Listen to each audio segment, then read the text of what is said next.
એમાં મંડપ કરવું હોય તો એમાં આરસીસી કરવું, 3 ફૂટનો ખાડો 40 બાય 40 નો, એમાં ચકડોળ ઉભો કરવો. હવે આવા બધા નિયમોમાં બરોબર, એટલે તમારી મદદની જરૂર પડશે. તમે કયો તો અમે રૂબરૂ મળી. હવે એમાં એવું છે ભાઈ કે તમે જે વિષય ઉપર લડ્યા હો ને, મારા માનવા પ્રમાણે નામદાર કોર્ટ હાઈકોર્ટમાં પટકાર્યું હોય ને, તો હાઈકોર્ટ એમાં તમને નિર્ણય દીધા વગર ના રહી. ઓકે, હા, પણ મૂળ કોઈ ગયા નથી એવું મારું માનવું છે. બરાબર છે. બાકી તમે રાજકોટ જિલ્લામાં સાતમ આઠમનો જન્મોત્સવ તહેવાર હોય ને લોકમેળામાં ચકડોળ રાઈડ લગાવવા માટે જીતુભાઈ ચૌધરીએ મનસુખ રાઠોડને ફોન કર્યો. અચ્છા. હવે ક્યારે ફ્રી થઈ જાવ તો વાત કરું કે અત્યારે કરી દઉં? કોણ બોલો? અરે જીતુભાઈ ચૌધરી વાત કરું, જુનાગઢ થી. જીતુભાઈ ચૌધરી જીતુભાઈ મગજમાં નો રહ્યું મને કઈ. અરે મારા રામ, જીતુભાઈ ગોવિંદભાઈ વાણવીના મિત્ર, ભજનીત કલાકાર. હા બોલો ભાઈ. હવે બસ ખાલી પૂછવાનું છે કે સાહેબજી અત્યારે જે આ પરબનો મેળો બંધ કરાવે છે સરકાર, હા, શિવરાત્રી મેળો બંધ કરાવ્યો. ક્યાં કોને કીધું? શિવરાત્રી મેળામાં ક્યાં ચકડોળ હાલવા જ નથી થયા ને? ચકડોળું, હા. તો રાજકોટ અત્યારે હરાજીમાં અત્યારે લોચા હાલે છે. હા, એને એસઓપી ફોરેન ની મૂકી. મનસુખભાઈ, હું મૂક્યું? આજે એસઓપી હોય ને લાયસન્સ, હા, એ ફોરેન નું લાયસન્સ ઇન્ડિયામાં મૂક્યું. હા, તમારે રામોઈતમાં રામાપીર નો મંડપ હોય ને, તમે સગડોળ મૂકો તો જમીનમાં 3 ફૂટ ખાડો ગાળવો 40 બાય 40 નો, હા, એમાં આરસીસી કરો, હા, એમાં કોપર પ્લેટ નાખો, હા, એને અર્થિંગ આપો, ડ્રાઈવર નું લાયસન્સ આપો, ચકડોળ નું વેલ્ડિંગ કોણે કર્યું તું ઈ આપો. હા. બહુ ભયંકર, પૈસા દેતાય લાયસન્સ બનતા નથી અને પોલીસ મેળા બંધ કરાવે છે. હવે અત્યાર સુધી કોઈ ચકડોળ માંથી પડીને મર્યું એવું તમને સાંભળે મનસુખભાઈ? હા, એવું તો અટાણું બધું બન્યું નથી ક્યાંય, પણ ક્યાં કોક સંજોગોમાં કોઈ એવું ગાંડું હોય ને પડી ગયું હોય જે એક વાત જુદી છે. નહીં, અત્યાર સુધીમાં નહીં. બરોબર, એટલે પણ આમાં એમાં તમે તમારી ભાઈ એમાં એક વાત છે એવી છે કે જે ઈ જે તમને જે આપ્યું ને એની સામે કોઈ હાઈકોર્ટમાં ફટકારો ને. અરે ફટકાર્યું સાહેબ, હાઈકોર્ટમાં ફટકાર્યું. તો હું કીધું? તો એને જ બસ એસઓપી હળવી કરી છે. બરોબર, અમારી ધારણાની તૈયારી છે. હવે આમાંથી તમારી સલાહ જોઈએ છે. હર્ષ સંઘવીને મળી આવ્યા છે, ભૂપેન્દ્રભાઈ ને મળી આવ્યા છે. ઓકે, બરોબર. પણ એમાં એવું છે કે ઈ કદાચ છે ને આમાં જે અમુક બનાવ બને એમાં મંડપ કરવું હોય તો એમાં આરસીસી કરવું, 3 ફૂટનો ખાડો 40 બાય 40 નો, એમાં ચકડોળ ઉભો કરવો. હવે આવા બધા નિયમોમાં બરોબર, એટલે તમારી મદદની જરૂર પડશે. તમે કયો તો અમે રૂબરૂ મળી. હવે એમાં એવું છે ભાઈ કે તમે જે વિષય ઉપર લડ્યા હો ને, મારા માનવા પ્રમાણે નામદાર કોર્ટ હાઈકોર્ટમાં પટકાર્યું હોય ને, તો હાઈકોર્ટ એમાં તમને નિર્ણય દીધા વગર ના રહી. ઓકે, હા, પણ મૂળ કોઈ ગયા નથી એવું મારું માનવું છે. બરાબર છે. બાકી તમે સરકારમાં જાઓ તો એમાં તો હું સરકારમાં તો અટાણા આવડા લોકોને આ ગમે જે ઓલું હમણાં ઓલા બાળકોનું ઓલું અગ્નિકાંડ થયું. હા, હવે અગ્નિકાંડ થયું એટલે ઓટલું વાળાને નાના કેબિન વાળાને એના વારા કાઢ્યા. હા, સમજી ગયા તમે? હવે અગ્નિકાંડમાં તે સમયે મંજૂરી દીધી ને બધું કર્યું, તો એ કર્યું કોને? એના અધિકારીઓએ. એના અધિકારીઓએ. અને પછી વારો કોનો કાઢ્યો? કેબિન વાળા. હવે નાની કેબિન ભૂંગરા બટેટા વેચતા જીવડે ની તપાસો કર્યું. એટલે આ કેવી દિશા છે? એટલે મુદ્દો આવો છે. એટલે છે ને, તમે કોર્ટ પટકારો તો તમારું ભેગું થાય, બાકી નકર નો થાય. હા, અને કા પછી સરકારને મળો અને એમાં કોઈ ફેરફાર કરે તો ભેગું થાય. હા, પણ એના માટે તમારી મુલાકાત કરવી છે. પેલા તમે કયો તો રામોદ આવી, તમે કયો તો અમદાવાદ આવી. હવે એમાં તમારું કોઈ એસોસિએશન ગ્રુપ હોય? અમારું છે જ, એસોસિએશન છે જ. હા, હવે એસોસિએશન ગ્રુપ મારફત તમે કરી શકો. સમજ્યા તમે? ઓલું તમે એકલા કરો તો ઈ ખર્ચો તમારે એક ઉપર આવી પડે. ના, અમારે એસોસિએશન ની અંદર અત્યારે 4,500 માણસો છે. એમાં જાજે ભાગે દલિત સમાજ જ છે. લગભગ દલિત સમાજ જ છે. ચકડોળ માં તો શું છે કે ઓલું અમદાવાદ નો ઓલું ચકડોળ તૂટ્યું ને કઈક માણસો મરી ગયા. ના ભાઈ ના, હજી સુધીમાં ચકેડી ઓલું ઊંચક નીચું ઓલું 2 પાંખડા વાળું હતું ને. અરે ના સાહેબ, ઈ તૂટ્યું નથી સાહેબ. ઈ મેળામાં નતું તૂટ્યું, ઓલો બગીચો ઓલું કઈક છે એમાં. હા, ઈ એમ્યુઝમેન્ટ પાર્ક હોય તો એમ્યુઝમેન્ટ પાર્ક તો વર્ષો સુધી રાખવાનું હોય. આ તો 2-4 દીના મેળા છે. હા ઈ નહીં, એટલે એને પછી આ દંડી ઊભું કરી દીધું એના એના નેજા હેઠળ હા એમ. નકર આ ચકડોળ ને એને તો શું છે, એમાં કઈ એવું છે નહીં. પણ હવે મુદ્દો એમાં તમે છે ને, તમને કોર્ટ રાહત આપે કે ભાઈ એવું ન કરવું ને આવું કરો. હા આ તો તમારો જે એવી 40/40 નું છે ને એવું નહીં, હા પણ 4 ખાંભા ભરી દેવાની એવું તમને કરી દે ને, એટલો તમને રાહત કરી દે કોર્ટ. કેમ કે એની અંદર જાવ ને હા એટલે ઉચ્ચ અદાલતમાં જવાનું કારણ હું, આજે મારે સાંભળો મોટા માણસ મળવાનું કારણ હું, કે તમને ન્યાય મળે. હા એમ તમને નીચલી કોર્ટમાં નીચલા કર્મચારી સરકારની અંદર જો તમને ન્યાય ન મળતો હોય તો તમે અદાલતમાં દ્વાર ખટખટાવો એટલે તમને ન્યાય મળે. પણ મુદ્દે શું છે કે એ એસોસિએશનમાં બધા વાતો કરે પણ કોઈ જવા તૈયાર ન હોય. બરોબર છે.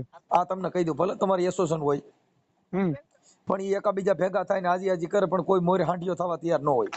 બરોબર છે. આમાં હનુમાન બન્યો મેર્યો, સમજ્યા? હા એટલે કોઈ હનુમાન બનવા તૈયાર હોય હમ નહીં. આવી બધી પોઝિશનો હોય. એટલે મનસુખભાઈ, મારું ઈ કહેવાનું છે કે મારે તમને સાથે રાખીને આગળ હાલવું છે એસોસિએશન વતી. કાંઈ વાંધો નહીં, તો તમે તમારા એસોસિએશનની મીટિંગ બોલાવો, કેજો હું આવીશ, અને એમાં સરકારને રજૂઆત કરશો તો પણ તમને ફેરફાર કરી દઈએ. ઓકે, કેમ કાંઈ કે વાંધો નહીં. તમે પેલા મારી આપણે કેવું હોય, આ હું ને તમે બે વાતો કરી, હમ એનાથી કઈ ન્યાય નહીં મળે. હમ તમે સરકાર સુધી ગયા હમ તો સરકારને મળ્યા તો ઈ તમે એને ગયો એટલે ઈ તો તે થઈ જાય. ઓકે. કેમ કે એમાંય તમને કહો આખી વાત સમજતા નથી. અત્યારે સરકારે આપણે બધાની એને બધાને પબ્લિકની જ બધાની જરૂર છે. હા આ અત્યારે વિરોધ થાય છે, આ અટાણા વિસાવદરમાં જે થયું થોરું, એ આવું બધું કરતા રહીએ, પ્રજા એનાથી નારાજ થાય. હમ તમે સમજે, તમે તમારું કોઈ કામ કરતા હોય તો કે ભાઈ ફલાણો ભાઈ બહુ સારો માણો, હા પણ તમે કઈ કરી જ નથી શકવાના તો હવે સરકાર નિષ્ફળ જાય. કાંઈ વાંધો નહીં. જરૂર પડે મનસુખભાઈ, તમે કહો તો હું અહીંયા અમદાવાદ ઓફિસે આવીશ, તમે કહો તો રામોદ આવું. કાંઈ વાંધો નહીં, આવજો ને, આપણે સરકાર સુધી રજૂઆત કરશું, થઈ જશે. લગભગ મારા માનવા પ્રમાણે કોઈ છે ને, તમે 10-15 જણા તમારા એસોસિએશન વતીથી આવો, ઓકે. સંઘવી સાહેબ ને મળશો તોય પણ થઈ જાય, અને મુખ્યમંત્રીને મળો તોય. પણ આપણે મળ્યા નથી. આ બધી વાતો કેવી બારોબારીની છે. હમ અમુક ઠેકાણ શું છે, ઘણા માણસના ખાલી આચાર વિચાર જોઈને નિર્ણય લઈ લેલા ભાઈ ઓલો છે, પણ તમે એને મળ્યા, હમ એના સુધી ગયા, હમ તમે એના સુધી જાઓ, તમે એના મગજમાં વાત બેહાડો એટલે તરત જ સરકારના મગજમાં આવે. પણ આપણે વાત કરી શકા નથી. હમ આપણે બારોબાર મીટિંગો કરીને એનાથી શું મતલબ? બરોબર છે. બાકી તમે એસોસિએશન વાળા છે, એમાં કલેક્ટરને સરકારને રજૂઆત કરો. હમ રજૂઆત કરો, પેલા રજૂઆત કોઈ કરી હોય તેના કાગળો ગોતો. કોઈ રજૂઆત કરી? હા એ રજૂઆત ન કરી હોય તો રજૂઆત કરીને રજૂઆતના આધારે તમે કોર્ટમાં જાઓ, નામદાર અમે આ બધી કર્યું હતું પણ અમને આમાં ન્યાય નથી મળ્યો, હમ અમારે આવી પોઝિશન છે ને અમારી રોજીરોટી આની માથે છે, હમ તો તરત જ તમારે થાય. હમ પણ આપણે એવું કઈ કરવાનું હોય, આપણે શું કરીએ, આવી રીતે વાતો કર્યા કરી એટલે વાતો કરીએ, કઈ થાય નહીં ભાઈ. કાંઈ વાંધો નહીં મનસુખભાઈ, તમારી જરૂર પડશે સંઘવી સાહેબને તમે મળવા. મારી વાત સાંભળો, અત્યારે મને ફોન કર્યો મેં તમને જવાબ દીધો, ઓકે.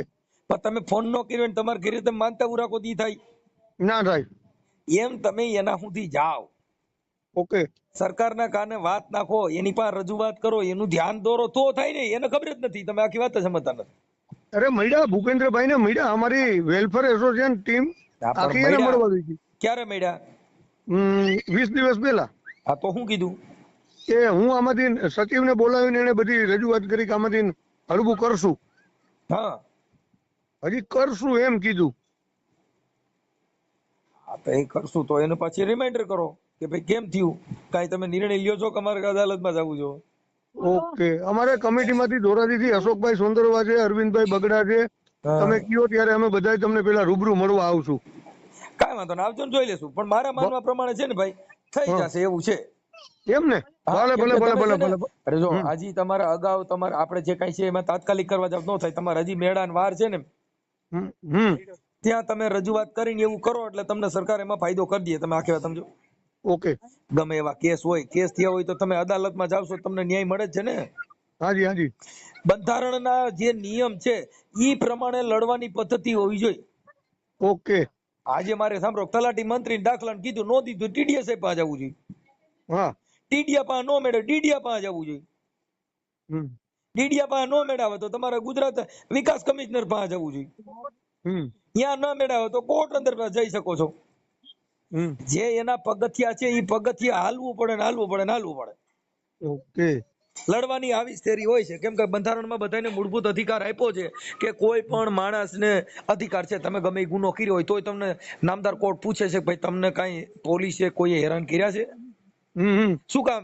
કે તમારા મૂળભૂત અધિકાર ઉપર તાપ નથી પડી ને તમારી માથે આક્ષેપ જે છે એ પછીની વાત છે.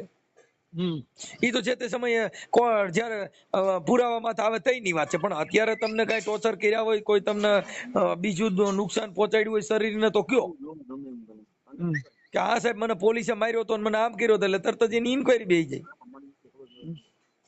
કેમ કે લડવાની પદ્ધતિ પ્રમાણે લડવાનું હોય કોઈ પણ વ્યક્તિને.